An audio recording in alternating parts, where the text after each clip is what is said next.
Hai YouTubers!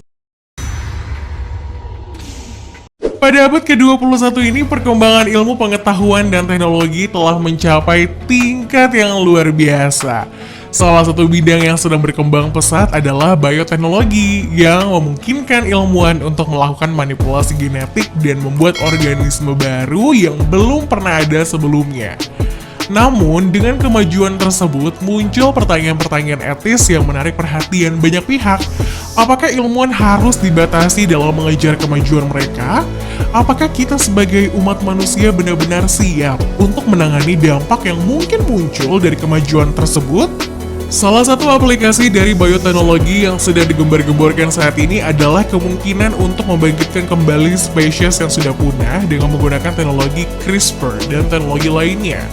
Ilmuwan sekarang dapat membuat cloning hewan yang sudah punah seperti dinosaurus atau bahkan mengembalikan spesies yang sudah punah kembali ke alam liar. Dan berikut deretan hewan punah di mana ilmuwan berusaha bangkitkan lagi dari kepunahan. Harimau Tasmania punah hampir 100 tahun lalu dan ilmuwan Australia berniat menghidupkannya lagi dengan memanfaatkan kemajuan teknologi genetika. Harimau Tasmania sendiri termasuk ke dalam keluarga hewan marsupial karnivora bergaris. Hewan ini dinyatakan punah sejak 1936. Harimau Tasmania akan hidup kembali dengan bantuan teknologi genetika termasuk pengambilan DNA purba dan reproduksi buatan. Selain tim PAS, proyek ini juga berkolaborasi dengan Colossal Bioscience dan ahli genetika Harvard Medical School George Church.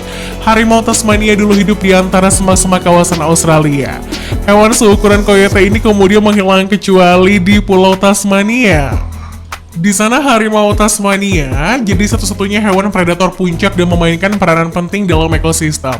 Cuma tahun 1800-an pemukiman Eropa di pulau itu menyalahkan harimau Tasmania karena banyak ternak warga yang hilang, padahal dalam banyak kasus biang keladinya adalah anjing liar dan kesalahan yang manusia lakukan sendiri.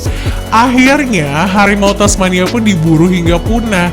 Harimau Tasmania berakhir di bumi adalah Benjamin yang mati tahun 1936 di kebun binatang Beaumaris, Hobart, Tasmania.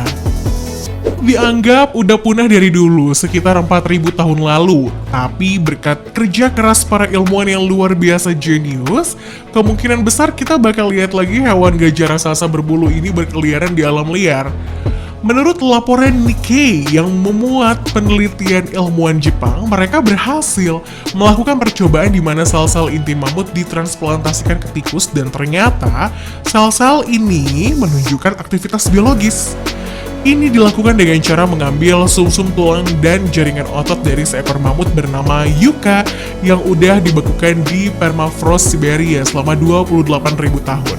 Dibandingkan sama suara dekat mamut yaitu gajah, DNA Yuka memang beda dan punya protein khusus yang cuma dimiliki mamut. Jadi, penelitian ini valid. Tim ilmuwan menginjek inti sel dari jaringan otot ke dalam sel telur tikus. Terus mereka lihat bentuk-bentuk yang muncul tepat sebelum pembelahan sel dimulai. Mereka juga nemu kemungkinan perbaikan pada DNA mamut yang mungkin udah rusak duluan. Peneliti yang bernama Kei Miyamoto bilang bahwa ini adalah langkah penting menuju mamut bangkit lagi dari kematian. Miyamoto mengatakan, kita mau majuin studi kita ke tahap pembelahan sel, tapi dia juga kemudian mengatakan jalannya masih panjang. Rencananya tim dari Universitas Kendai di Osaka bakal kerjasama dengan lembaga Rusia untuk pakai teknologi cloning yang namanya Somatic Cell Nuclear Transfer.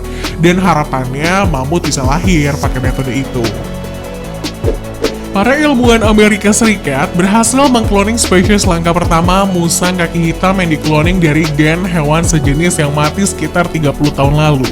Musang langka bernama Elizabeth Ann ini lahir 10 Desember 2020 dan kemudian diperkenalkan kepada publik 18 Desember 2021 lalu. Tapi untuk merawat musang ini, para peneliti mengaku butuh kehati-hatian ekstra karena musang ini merupakan binatang sangat liar, berbeda dengan indukan musang domestik yang melahirkannya. Musang Elizabeth Ann lahir dan dibesarkan di fasilitas penangkaran marga satwa di Fort Collins, Colorado.